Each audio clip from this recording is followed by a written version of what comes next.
सशक्त भारत से मैं डॉक्टर आर के वर्मा। साथियों, आपने ज्ञान व्यापी मंदिर प्रकरण में एक एक्ट, एक कानून का जिक्र सुना होगा, प्लेसेस ऑफ वर्शिप एक्ट 1991।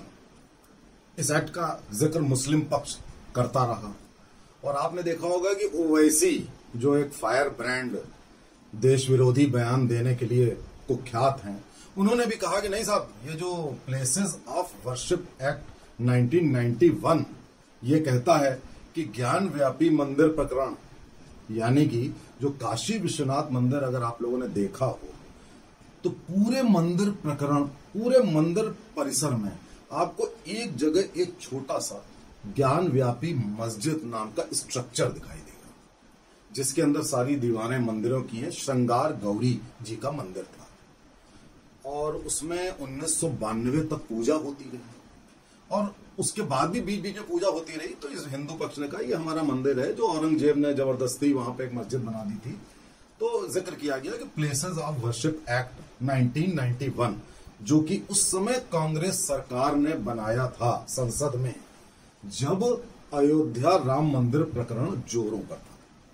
और साथियों, जब उन्होंने देखा कांग्रेस ने हमेशा इस देश की संस्कृति के साथ खिलवाड़ किया है, पहले तो देश का विभाजन कर दिया और उसके बाद ये एक्ट बना दिया कि साहब अयोध्या को छोड़कर कोई और पूजा धार्मिक स्थल जो है उसमें कोई छेड़छाड़ नहीं की जा सकती। ऐसा उन्होंने इसलिए किया क्योंकि वे जानते थे कि मुगलों ने इस देश के 40,000 से ज्यादा मंदिर जो ध्वस्त किए और उसमें से कईयों के ऊपर उन्होंने मस्जिदें बना ली। तो उनको यह था कि नहीं साहब, ये ना हो, जबकि इस देश का धर्म के आधार पर बंटवारा हो चुका था। उसके बावजूद उन्होंने ये एक्ट बनाया। अब मैं आपको इस एक्ट के प्रावधान और इसमें क्या क्या चीजें हैं उसके बारे में चर्चा करता हूं। इस एक्ट में यह प्रावधान है कि अयोध्या को छोड़कर पूरे भारत में कोई भी धर्म स्थल, उसका जो स्थिति 1947 में, 15 अगस्त 1947 में जो स्थिति थी, वही स्थिति यथा स्थिति में रहेगी, यानी कि उसको बदला नहीं जा सकता।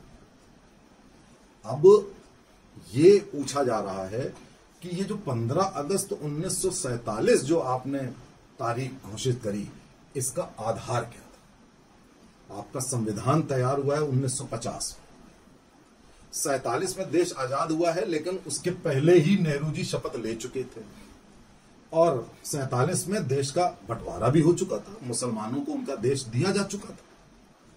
तो किस आधार पर 15 अगस्त 1947 एक डेडलाइन चुनी गई? नंबर 1। और नंबर 2 कि इस एक्ट में कुछ एक्सेप्शंस थे, अपवाद थे। वो अपवाद ये था, ये जो सबसे बड़ा अपवाद था, कि जो स्ट्रक्चर या धर्मस्थल प्राचीन है, 100 साल से पुराना है, और जो आर्कियोलॉजिकल सर्वे ऑफ इंडिया 1958 के एक्ट में जिसका रजिस्ट्रेशन है, उसके लिए ये लागू नहीं होगा। अब ये बहुत बड़ी बात थी कि इन पाश्चात्य धर्मस्थलों के लिए लागू नहीं होता है। अब ये जो ज्ञान व्यापी प्रकरण हुआ, उसमें नंबर 1 तो इस प्रकरण का हवाला दिया गया। ये जो काशी विश्वनाथ परिसर है, ये तो जाने कब का है, बहुत पुराना है, प्राचीन है, उसमें रजिस्टर्ड भी है, तो इसमें तो वो लागू होगा ही होगा, नंबर 1। नंबर 2, उसमें तो 1947 में जो यथास्थिति थी, तो ये ज्ञान व्यापी जो आप मस्जिद बोलते हो, यहाँ पे गौरी श्रृंगार मंदिर, वहां पूजा होती थी श्रृंगार गौरी जी की। तो अब यहां पे तो कंफ्यूजन है कि पूजा भी होती थी, और आपने जो औरंगजेब ने जबरदस्ती एक मंदिर के ऊपर गुंबद बना दिया था, वो चीज थी अंदर मंदिर ही है, अंदर उसका एक एक स्ट्रक्चर, एक एक दीवार, एक एक सब चीज मंदिर है। तो अब इनकी ये दलील थी कि नहीं साहब, ये तो प्लेसेस ऑफ वर्शिप एक्ट एकदम ब्रह्मा की लकीर हो गया, अब तो उसका ना तो कोई अपवाद है ना कुछ है, ये तो ऐसे ही रहेगा।